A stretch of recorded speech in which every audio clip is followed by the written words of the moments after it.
Assalamualaikum warahmatullahi wabarakatuh. Alhamdulillah, kembali kita bertemu di dalam pembelajaran jarak jauh atau PJJ, yang pada hari ini pembelajaran kita atau perkuliahan kita sudah memasuki pertemuan yang ketujuh, yaitu pertemuan terakhir sebelum kita memasuki ujian tengah semester. Pada hari ini kita akan membahas mengenai satu topik, yaitu manajer sebagai pembuat keputusan. Pada pertemuan awal, pertemuan kedua, kita sudah membahas mengenai manajer, mulai dari definisi, kemudian tugas-tugasnya, tingkatan-tingkatan manajer, dan klasifikasi manajer. Nah, pada hari ini kita akan membahas mengenai satu tugas penting bagi seorang manajer, di mana tugas yang harus dilakukan oleh seorang manajer tersebut merupakan kunci utama dari berbagai aktivitas perusahaan sampai nanti kepada pencapaian tujuan perusahaan. Tugas utama yang saya maksudkan tadi adalah decision making atau pembuatan keputusan. Nah, manajer harus bisa mengambil keputusan yang tepat, yang benar, sesuai dengan apa yang dibutuhkan atau diinginkan oleh perusahaan. Anda sebagai mahasiswa yang mengambil program studi manajemen, nanti ada dua konsentrasi yang harus Anda ambil. Anda pilih, maksud saya, Anda bisa memilih konsentrasi manajemen sumber daya manusia dan manajemen pemasaran, di mana dua-duanya ini ada bagian yang tingkatan jabatannya itu adalah manajer. Nah, Anda semua ditempa selama 4 tahun dalam pendidikan program studi manajemen, itu diharapkan nanti mampu menjadi seorang manajer, baik manajer di perusahaan-perusahaan maupun manajer bagi perusahaan Anda sendiri. Terkhusus memang bahwa capaian lulusan kita itu adalah menjadi seorang manajer di perusahaan Anda sendiri. Namun begitu tidak tertutup kemungkinan, dan ini mungkin yang banyak akan terjadi, bahwa Anda bekerja di satu perusahaan. Nah, walaupun misalkan ketika Anda bekerja, Anda tidak berada pada posisi seorang manajer atau pada posisi di bawah manajer, tetap ilmu-ilmu pendidikan manajemen itu bisa Anda terapkan. Dan kita harus berharap optimis bahwa setelah Anda tamat kuliah ini, jenjang-jenjang pekerjaan dalam profesi Anda masing-masing itu mengarah kepada bagaimana seorang manajer itu bisa mengendalikan satu organisasi atau perusahaan, apapun namanya. Walaupun misalkan bukan manajer, tapi misalkan ketua regu, ketua kelompok, ketua ini dan lain sebagainya, itu semua pada dasarnya adalah manajer.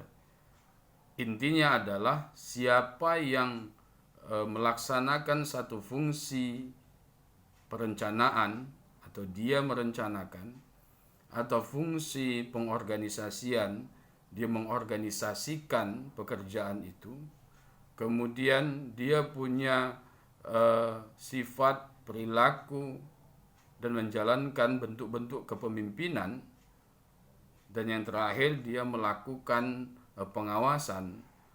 Apapun sebutannya di dalam perusahaan-perusahaan atau organisasi-organisasi atau di tempat-tempat dia bekerja, ini adalah manajer. ya. Jadi bukan hanya sebatas bahwa jabatannya adalah manajer, bahwa disebut manajer, tidak. Ya, pemilik bakso pun, warung bakso maksud saya, ya, pemilik warung bakso atau apa namanya, pemilik rumah makan, pemilik toko buku, pemilik toko bahan makanan misalkan, karena dia yang mengelola itu, ya, dengan melaksanakan fungsi-fungsi manajemen yang saya sebutkan tadi, dia harus mengambil keputusan, maka dia disebut manajer, ya. Jadi kita akan bawa kata manajer itu ke ruang lingkup yang luas, tidak kepada ruang lingkup yang sempit. Saya katakan tadi bahwa salah satu kunci utama dari keberhasilan sebuah perusahaan atau organisasi itu tergantung kepada ketepatan atau kecepatan, kebenaran, ya, dan kesesuaian dengan apa yang menjadi tujuan perusahaan, ya. Keputusan-keputusan yang diambil oleh seorang manajer ini menjadi kunci utama dan menjadi sangat penting. Pertanyaannya, kenapa dikatakan penting pengambilan keputusan itu? Paling tidak ada 3 hal yang menyebabkan proses pengambilan keputusan dari seorang manajer itu menjadi penting. Adalah yang pertama, bahwa pengambilan keputusan itu merupakan tonggak pertama dari seluruh aktivitas-aktivitas pekerjaan di perusahaan. Jika tidak ada pengambilan keputusan oleh manajer, maka operasional karyawan, dia mau mengerjakan apa, dia mau mengerjakan di mana, apa yang harus dia kerjakan, maka tidak akan bisa terlaksana. Semua aktivitas itu harus diputuskan terlebih dahulu. Oleh siapa? Oleh pengelola. Dalam hal ini adalah manajer. Nah, yang kedua, pengambilan keputusan itu ditujukan untuk masa yang akan datang, yang efek hasilnya akan berlangsung atau berguna, ya, di masa-masa yang akan datang. Jadi menjadi pijakan awal untuk kegiatan-kegiatan di masa yang akan datang, ya. Kenapa? Karena keputusan sekarang itu menentukan hasil di masa yang akan datang, di mana kita tahu bahwa dalam proses pencapaian tujuan perusahaan itu mengandung banyak sekali risiko-risiko. Maka keputusan hari ini diambil untuk menyelamatkan kemungkinan-kemungkinan hal yang terjadi atau risiko-risiko yang terjadi, menyelamatkan perusahaan dari risiko-risiko yang mungkin terjadi yang akan datang. Kemudian pengambilan keputusan itu yang terpenting adalah sebagai tindakan-tindakan yang berguna untuk memecahkan masalah, ya, menyelesaikan masalah, atau yang disebut dengan problem solving, yaitu sebagai pemecah masalah, pemberi solusi atas permasalahan-permasalahan yang terjadi di dalam perusahaan. Kita tahu bahwa dalam operasional perusahaan, baik perusahaan dengan skala besar, skala menengah maupun skala yang kecil, itu kerap sekali atau sering kali terjadi permasalahan-permasalahan baik yang sudah difikirkan sebelumnya maupun kejadian-kejadian yang tidak terduga. Contohnya misalkan force major, misalkan bencana alam, atau kejadian-kejadian yang memang tidak diduga sebelumnya. Nah, ini manajer selaku pengambil keputusan harus mampu memberikan solusi-solusi yang tentunya bisa menyelesaikan masalah dan membawa perusahaan pada posisi yang aman. Ya, bagaimana tujuan perusahaan itu tidak terganggu. Ini harus ada dilakukan oleh seorang manajer. Kalau perusahaan-perusahaan itu atau kejadian-kejadian yang menimpa perusahaan yang sudah difikirkan, sudah distrukturkan, ini mungkin terjadi seperti ini, itu manajer sudah punya, ya, sudah punya prosedur pelaksanaan bagaimana menyelesaikan masalah yang memang sudah sering terjadi. Contoh misalkan kalau dia seorang manajer hotel misalkan, pasti sudah difikirkan proses pekerjaan karyawannya itu bisa saja melakukan human error atau kesalahan sebagai layaknya seorang manusia, normalnya seorang manusia, misalkan lupa, khilaf, salah misalkan.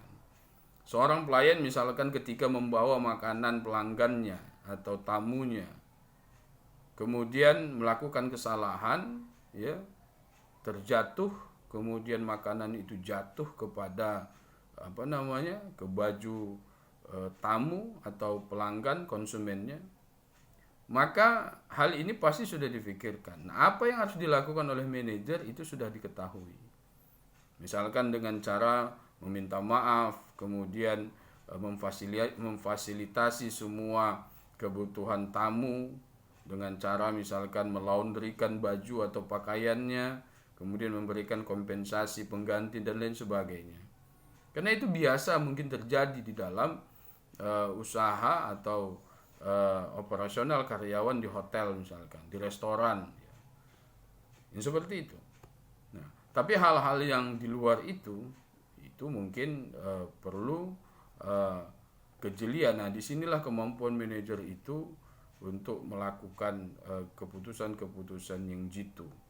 Contoh misalkan yang tidak terduga, misalkan terjadinya kecelakaan. Ya, kecelakaan yang diakibatkan oleh misalkan ada suatu perusahaan tersebut sudah safety, tapi karena lingkungan yang berdekatan atau berkaitan dengan perusahaan terjadi demonstrasi misalkan. Tidak diduga kalau misalkan perusahaan itu terkena dampak dari demonstrasi massa misalkan. Nah, ini kan harus diberikan treatment khusus oleh manajer. Bagaimana mengelola masalah yang datang itu sehingga perusahaan itu tidak rugi terlalu besar dan segala macam bentuk operasionalnya itu bisa dilaksanakan. Nah, itu salah satu hal-hal yang mungkin terjadi dan harus diambil cepat keputusannya oleh seorang manajer. Nah, baik masalah yang sudah terstruktur maupun masalah yang tidak terduga. Banyak sekali para pakar yang mendefinisikan mengenai pembuatan keputusan. Anda bisa lihat di materi yang saya berikan. Saya hanya ingin mengambil kesimpulan dari semua pendapat pakar tersebut bahwa pengambilan keputusan itu adalah proses bagaimana menetapkan suatu keputusan yang terbaik, logis, rasional, dan ideal berdasarkan fakta, data, dan informasi dari sejumlah alternatif untuk mencapai sasaran-sasaran yang telah ditetapkan dengan risiko paling kecil, paling efektif, dan paling efisien untuk dilaksanakan pada masa yang akan datang. Dalam pembuatan keputusan, keputusan itu memiliki beberapa jenis. Yang pertama, keputusan yang tidak terstruktur atau dalam bahasa asing dikenal dengan non-program decision. Jenis keputusan ini tidak terstruktur sifatnya, ya. Dalam tidak terstruktur sifatnya maksudnya tidak terjadi berulang-ulang dan tidak selalu terjadi, ya. Jadi keputusan itu diambil, ya, atas sifat bahwa keputusan itu tidak diambil terlalu sering atau sesering mungkin, tidak. Tetapi keputusan yang terjadi, ya, tidak selalu terjadi atau tidak berulang-ulang maksudnya. Jadi maksudnya misalkan dia mengambil keputusan itu hanya sekali itu saja, tidak berulang-ulang, ya. Mungkin ada satu kejadian misalkan, ya, kejadian, maka keputusannya dia ambil seperti ini. Kejadian itu mungkin terjadi kembali pada masa yang akan datang. Itu jauh waktunya, ya. Mungkin terjadi lagi, tapi di masa yang akan datang, yang jarak waktu dengan waktu sekarang ketika keputusan itu diambil itu jauh. Ini namanya keputusan tidak terstruktur. Nah, biasanya keputusan ini diambil oleh top manager, ya, bahwa manajer yang paling atas tingkatnya. Nah, yang kedua, keputusan setengah terstruktur atau semi program decision. Nah, keputusan setengah terstruktur ini adalah keputusan yang dapat diprogram. Nah, keputusan yang masih membutuhkan pertimbangan-pertimbangan dari si pengambil keputusan. Nah, keputusan seperti ini sering bersifat sulit atau rumit, ya, dan membutuhkan perhitungan-perhitungan secara analisis yang inti. Kemudian yang terakhir, jenis keputusan itu ada namanya keputusan terstruktur, tidak terstruktur, semi terstruktur, dan terstruktur atau program decision. Artinya adalah bahwa keputusan-keputusan yang dapat diprogram, ya. Kemudian keputusan yang dibuat menurut kebiasaan, keputusan yang akurat atau prosedur. Nah, keputusan-keputusan ini rutin dan berulang-ulang, memang sering terjadi, ya. Nah, setiap organisasi tentunya memiliki kebijakan-kebijakan tertulis atau tidak tertulis memang yang memudahkan pembuatan keputusan dalam situasi yang berulang dengan membatasi dan menghilangkan alternatif-alternatif. Jadi memang ada beberapa masalah atau ada aktivitas-aktivitas kerja yang itu memang kerap terjadi dan memang terjadi berulang-ulang. Sehingga kalau terjadi berulang-ulang, maka keputusannya juga dilakukan berulang-ulang. Ya. Kemudian dalam pengambilan keputusan, ya, karena keputusan itu berbeda-beda, maka terdapat pula kondisi yang berbeda di mana keputusan itu harus dibuat. Nah, situasi yang muncul bagi pengambilan keputusan itu ada beberapa. Jadi, situasi atau suasana yang terjadi dalam pengambilan keputusan itu ada beberapa hal. Yang pertama adalah kepastian atau certainty.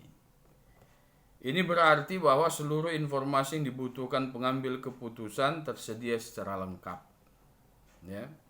Yang kedua, risiko atau risk, di mana keputusan memiliki sasaran yang jelas dan didasarkan pada informasi yang baik, tetapi konsekuensi masa depan dari masing-masing alternatif, ya, keputusan itu tidak pasti. Nah, yang ketiga, ketidakpastian atau uncertainty, ya, di mana para manajer mengetahui sasaran yang ingin dicapai, tetapi informasi mengenai berbagai alternatif dan kejadian-kejadian di masa depan itu tidak lengkap. Dan yang keempat, ambiguitas. Maksudnya adalah sasaran yang harus diraih atau masalah yang harus dipecahkan itu tidak jelas. Alternatifnya sulit ditemukan dan informasi mengenai hasil yang ingin dicapai tidak tersedia. Itu yang disebut dengan ambiguitas. Lalu selain jenis-jenis keputusan, ada juga dikenal dalam teori manajer sebagai pengambil keputusan disebut dengan macam-macam keputusan. Ada dua macam-macam keputusan. Yang pertama adalah keputusan auto-generate, yaitu keputusan diambil dengan cepat dan kurang memperhatikan atau mempertimbangkan data, kurang informasi, kurang fakta, dan lapangan keputusannya, ya, keputusan ini diambil hasilnya kurang baik, ya, karena memiliki resiko tinggi. Ini disebut dengan keputusan auto generate, ya. Jadi semuanya serba kurang. Yang kedua, keputusan included. Keputusan induced, ya. Nah, keputusan induced ini diambil berdasarkan scientific management, ya, atau manajemen yang ilmiah.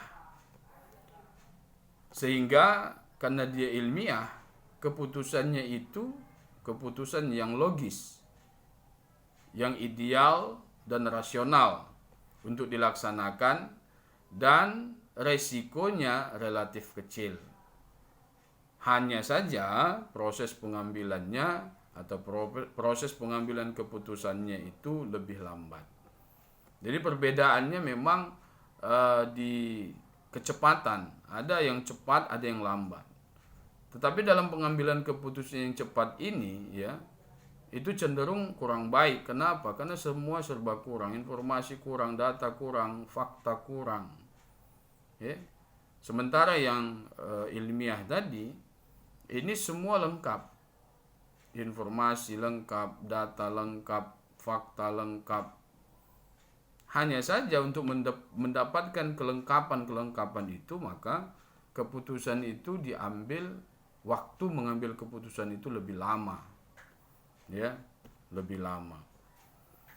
Nah, pengambilan keputusan bagi seorang manajer, ya, itu ada dua. Yang pertama dikenal dengan individual decision, dan yang kedua group decision. Nah, individual decision ini di mana keputusan itu hanya ditetapkan oleh seorang manajer, ya. Sedang para bawahannya hanya dapat berpartisipasi, memberikan saran-saran, pendapat-pendapat, dan informasi, tetapi tidak berhak untuk ikut memutuskan.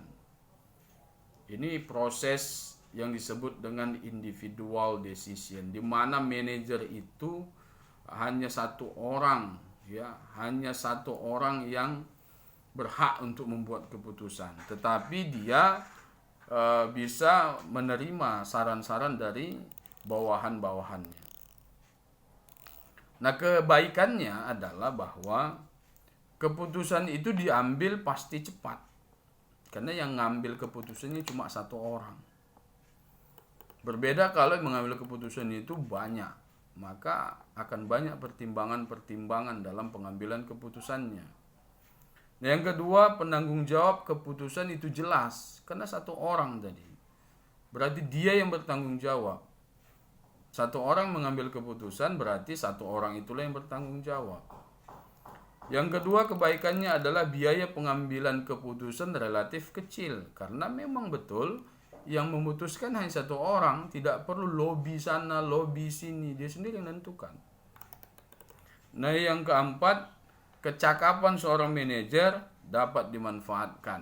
Nah, disinilah akan terlihat jelas apakah seorang manajer itu mumpuni atau tidak. Ya, keputusan yang diambil itu nanti tentunya akan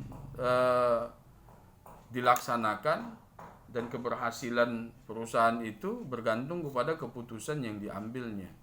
Kalau manajernya tidak mumpuni, wah, ini akan menjadi hambatan yang luar biasa bagi perusahaan dalam pencapaian tujuannya. Namun selain ada kebaikan, ada keburukan ketika keputusan itu hanya diambil oleh satu orang. Keburukannya adalah yang pertama, keputusan itu pasti kurang baik.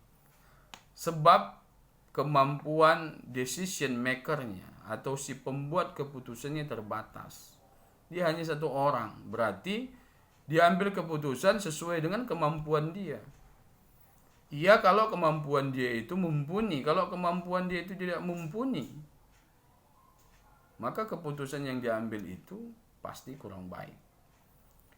Yang kedua, keburukannya adalah prestise manajer akan berkurang jika keputusannya ternyata salah. Ini pertaruhan, gambling jadinya. Antara dia akan mendapatkan penghargaan atau akan mendapatkan cemoohan. Bahkan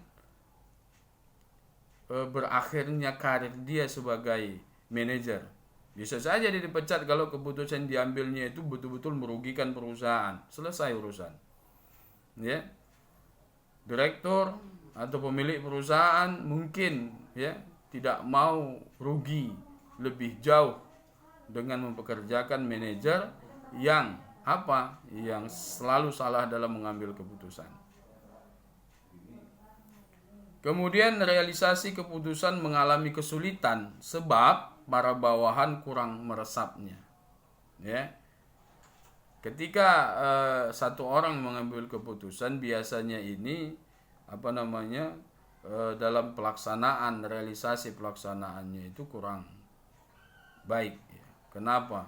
Karena biasanya ada saja nanti itu karyawan atau bawahan yang nggak setuju dengan pengambilan keputusan sepihak dari seorang manajer tadi.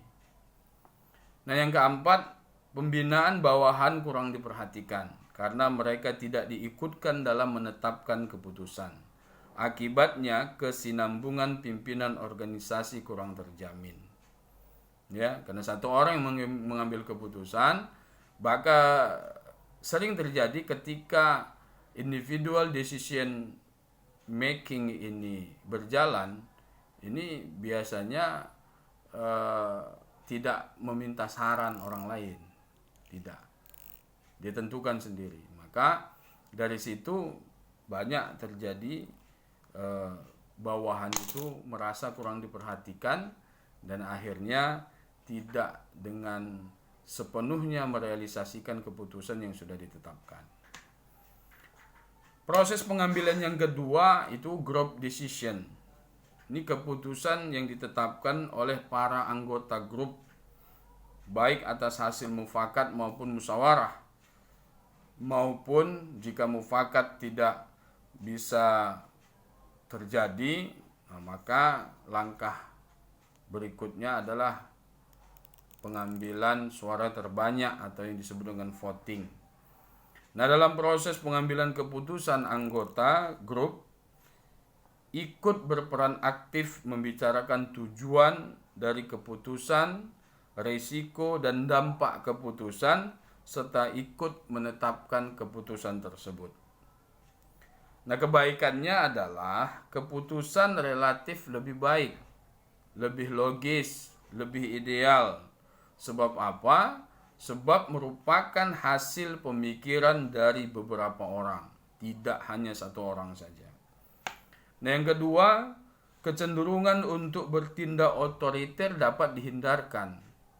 Karena harus ada penghormatan terhadap pendapat-pendapat orang lain, karena bukan cuma dia sendiri aja yang berhak mengambil keputusan di situ. Ada orang lain sehingga dihormati. Jadi otoriter itu terhindarlah dia dari proses group decision ini. Kemudian kerjasama relatif akan dapat ditingkatkan di antara sesama anggota grup. Karena bersama-sama tentunya kerjasamanya itu akan bisa ditingkatkan. Kemudian risiko dan dampak negatif dari keputusan semakin kecil. Yang kelima, pembinaan para anggota grup akan lebih baik. Kenapa lebih baik? Karena semua orang di dalam grup itu pasti akan dimintakan pendapatnya. Dan pendapatnya itu tidak hanya sekedar didengarkan tetapi dipertimbangkan. Nah, apa yang kita lakukan itu ketika didengar dan dipertimbangkan ini akan menjadi satu penghargaan yang baik bagi anggota grup karena merasa bahwa dia dibutuhkan, ya. Tapi ada keburukannya group decision ini. Keburukannya adalah pengambilan keputusan pasti relatif lama, bahkan sering bertele-tele, ya. Kenapa? Karena yang berbicarakan kan nggak satu, banyak. Yang mengambil keputusan dia nggak satu. Ketika satu orang mengajukan keputusan A, maka keputusan A itu tidak cocok dengan keputusan yang lain. Malah yang lain itu memberikan alternatif B, C, D, E, F, G, H, I, J, dan seterusnya. Maka ya tentu akan dilakukan pertimbangan-pertimbangan yang sangat matang. Ya, argumentasi harus dikemukakan terlebih dahulu supaya ketemu satu keputusan yang bisa mengakomodir semua pendapat-pendapat para pengambil keputusan atau orang-orang yang berhak mengambil keputusan. Kemudian biaya pengambilan keputusan relatif lebih banyak, pasti. Karena orang yang akan membicarakan, memutuskan itu banyak. Tentu kebutuhannya banyak. Contoh misalkan keputusan tidak bisa diambil satu kali, harus 2 kali, 3 kali, maka operasional itu kan berjalan terus. Kemudian apalagi kalau anggota grup itu mengatakan kita harus mencari tempat yang tenang, nyaman untuk memikirkan keputusan ini, maka diambillah satu tempat yang jauh dari keramaian misalkan untuk mengambil keputusan. Pasti memerlukan biaya lagi. Nah, yang ketiga, penanggung jawab keputusan kurang jelas karena banyak yang memutuskan. Bisa saja nanti keputusan yang sudah dibuat itu ternyata hasilnya nggak baik, maka karena udah tahu nanti dampaknya atau efeknya tidak baik, banyak biasa orang itu buang badan, mengatakan bahwa keputusan itu sebenarnya dia yang mengatakan, yang memutuskan, aku ikut aja. Oh, dia begini ya begitu. Nah, itu maksud tidak jelas itu seperti itu. Ya. Kemudian yang keempat, keburukannya adalah minoritas kadang-kadang terpaksa menyetujui keputusan karena kalah suara. Ya pasti. Karena kalau sudah banyak yang memutuskan, biasanya itu tidak bisa mufakat biasanya. Ya. Pasti dilakukan voting. Kalau ternyata keputusan yang kurang baik itu lebih dipilih oleh banyak orang, maka yang keputusan yang kurang baik itulah yang ditetapkan. Sementara secara hakikat sebenarnya keputusan yang baik itu ada, tapi yang memilihnya itu hanya satu orang, maka dia kalah dengan suara terbanyak. Alhasil yang dilaksanakan adalah keputusan yang sebenarnya kurang baik bagi perusahaan. Kemudian untuk basis pengambilan keputusan atau decision making yang dilakukan oleh para manajer atau decision maker biasanya didasarkan atas 5 hal. Yang pertama, keyakinan, ya, bahwa manajer dalam pengambilan keputusan didasarkan atas keyakinan bahwa keputusan yang diambil itu adalah keputusan yang terbaik setelah diperhitungkan dan dianalisis faktor-faktor internal dan eksternal serta nanti dampak positif dan negatifnya dari keputusan tersebut. Jadi selaku seorang manajer harus yakin, walaupun misalkan pada akhirnya nanti keputusan itu salah, tapi di awal supaya keputusan itu meyakinkan bisa terputuskan harus ada keyakinan. Kalau tidak ada keyakinan maka ini akan bertele-tele, baik secara individual decision maupun group decision. Keyakinan itu menjadi dasar dari pengambilan keputusan. Yang kedua, dasarnya adalah intuism. Intuism itu adalah di mana manajer dalam pengambilan keputusan didasarkan atas suara hati atau intuisinya yang bersifat ilham dan perasaan-perasaan atau good feeling, ya, good feelingnya seorang manajer. Nah, sasaran-sasaran, pengaruh, preferensi dan psikologis individu pengambil keputusan secara intuitif, secara tidak sadar dipengaruhi oleh pengetahuan masa lalu, latihan-latihan, dan latar belakang. Pengalaman. Ya. Jadi dia punya intuisi, dia punya semacam suara hati. Ya. Berdasarkan apa? Berdasarkan memang data-data, fakta-fakta, pengalaman masa lalu. Jadi udah tahu dia. Ini dasarnya. Jadi setelah ada keyakinan, seorang manajer itu harus punya intuisi, ya. Yang ketiga, dasarnya itu adalah fakta-fakta. Nah, pengambilan keputusan didasarkan atas hasil analisis data, informasi, dan fakta-fakta, serta didukung oleh kemampuan imajinasi, pengalaman, perspektif yang tepat, dan daya pikir untuk mengimplementasikan situasi dan kondisi masa depan. Dalam hal ini tentunya manajer tidak boleh menjadi robot. Ya. Robot apa? Robot analisis data informasi. Ya, tidak boleh. Dia harus bisa menyesuaikan. Ya.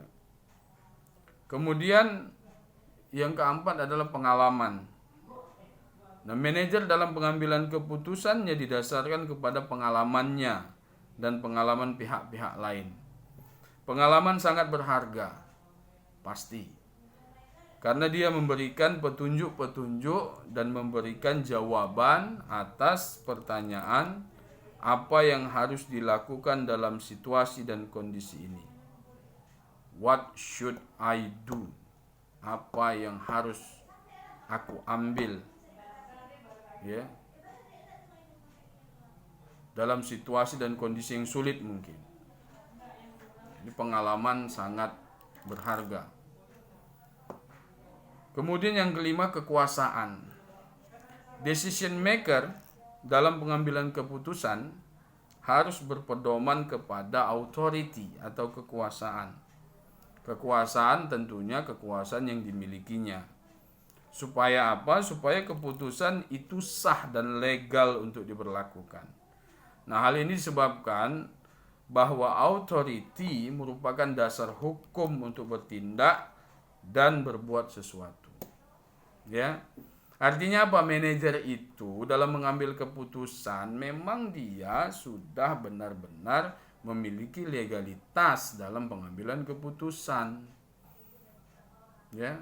Contoh misalkan manajer memang sudah ada perintah kepada dia untuk mengambil keputusan atas masalah atau sesuatu yang terjadi di perusahaan. Kalau dia tidak memiliki perintah, ya berarti keputusan yang diambilnya itu tidak sah atau tidak boleh dilaksanakan. Oke, kemudian dalam pengambilan keputusan ada beberapa teknik yang dilakukan.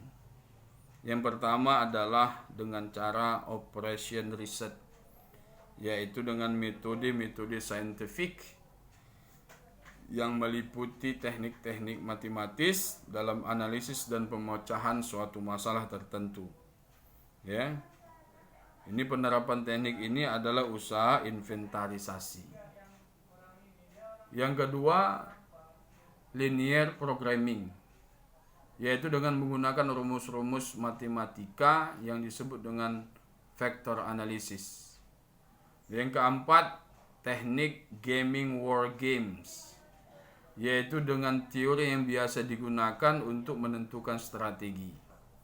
Yang keempat, probability, yaitu dengan teori kemungkinan yang dapat diterapkan pada kalkulasi rasional atas hal-hal yang tidak normal mengenai sebuah keputusan yang dipertimbangkan dan diperhitungkan.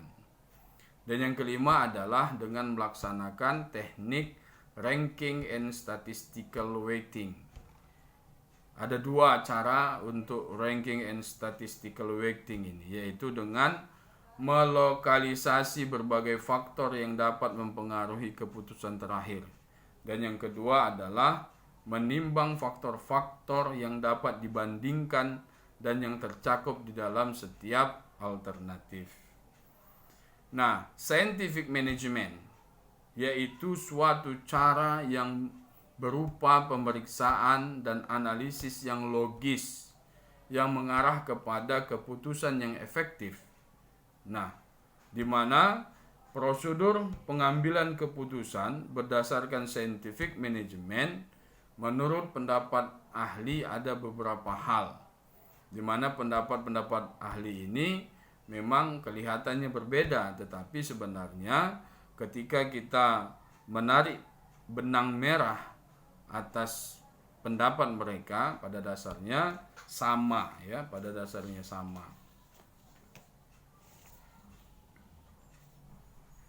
Anda bisa lihat itu bagaimana scientific management menurut beberapa ahli. Ada dari Dr. Andes Malayu SPH Sibuan, ada G.R. Terry, kemudian ada Peter F. Drucker. Silakan Anda baca. Oke, baik. Kemudian dalam pengambilan keputusan, di mana prosedur pengambilan keputusan itu harus dilakukan dengan baik dan cermat. Ya. Dalam kehidupan kita pun seperti itu. Kita harus mengambil keputusan itu dengan baik dan cermat. Cermat ini maknanya detail. Kita harus memikirkan hal-hal yang terkecil sekalipun. Tidak hanya hal-hal yang nampak di mata saja, tetapi kita harus mampu menganalisis, harus cermat, harus jeli. Ya. Gunanya apa? Gunanya supaya risiko yang terjadi dari keputusan yang diambil itu relatif kecil. Nah, kita harus menghayati bahwa setiap keputusan selalu menghadapi risiko. Dan risiko itu menjadi tanggung jawab pengambil keputusan atau decision maker. Ya. Oke, baik. Pada intinya bahwa pengambilan keputusan itu mutlak harus dilaksanakan oleh seorang manajer. Manajer perlu banyak belajar, manajer perlu banyak pengalaman, manajer perlu berkomunikasi dengan banyak orang, manajer juga perlu menghadapi banyak masalah untuk mendapatkan pengalaman tersebut. Ya. Karena menjadi seorang manajer itu tidak gampang, sulit ketika memang ilmu-ilmu bagaimana mengelola, mengatur sumber daya yang ada dengan melaksanakan fungsi-fungsi manajemen itu tidak dikuasainya. Ketika dia sudah memiliki ilmu manajemen, ditambah dengan pengalaman-pengalaman, ditambah dengan kemampuan dia berkomunikasi dengan orang lain yang bisa memberikan dia itu support, saran, maka diyakini bahwa perusahaan itu akan berjalan dengan baik karena manajer yang mengelola dan manajer yang mengambil setiap keputusan untuk kepentingan perusahaan mampu melaksanakan tugasnya dengan baik. Baik, penjelasan saya mengenai manajer sebagai pembuat keputusan saya cukupkan. Nah, untuk tugas yang keenam ini, untuk materi ini, saya menugaskan kepada Anda untuk mengulas apa yang diulas. Yang diulas adalah profil seorang manajer di perusahaan-perusahaan terkemuka. Kita perlu belajar dari profil-profil mereka. Jadi tugas yang saya berikan ini adalah Anda mencari di berbagai referensi, masuk kepada web atau situs perusahaan-perusahaan terkemuka. Ya. Bagaimana mereka melakukan pengelolaan, mengambil keputusan-keputusan. Jadi tugasnya adalah bahwa Anda menuliskan dengan tulisan tangan di kertas double folio 4 sisi atau full.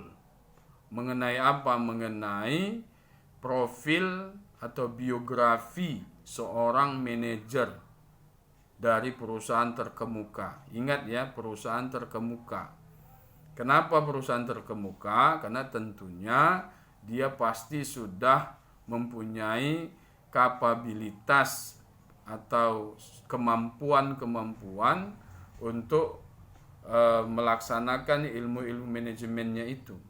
Kalau perusahaan-perusahaan yang tidak terkemuka, ya kita nggak tahu bagaimana prosesnya, ya, karena memang Anda pun pasti sulit mencari biografi manajer di perusahaan yang tidak terkemuka karena akses informasinya juga terbatas.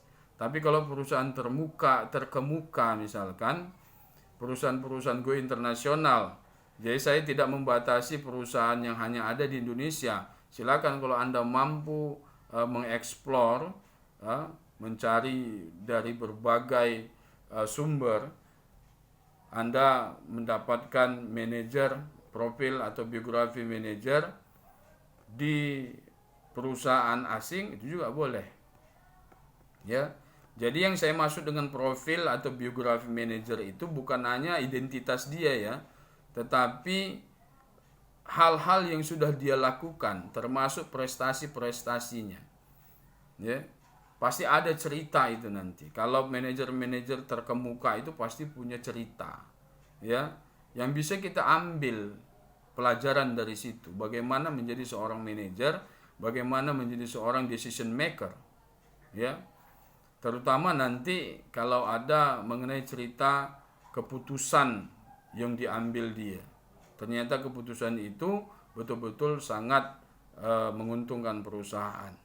Ada strategi-strategi yang diambilnya. Nah, kalau Anda bisa dapatkan cerita-cerita seperti itu sangat baik. Ya. Anda boleh explore dari berbagai sumber, dari buku banyak itu, dari buku-buku biografi juga banyak.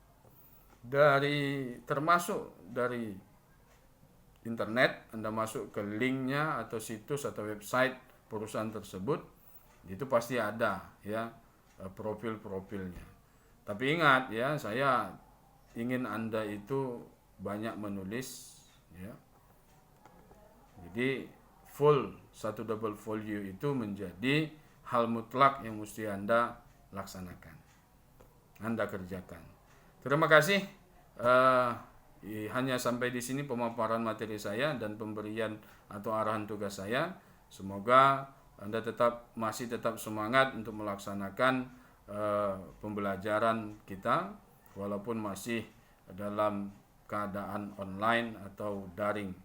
Ya, terima kasih atas perhatiannya. Nasrun minallah wa fathun qarib wa basyiril mu'minin. Assalamualaikum warahmatullahi wabarakatuh.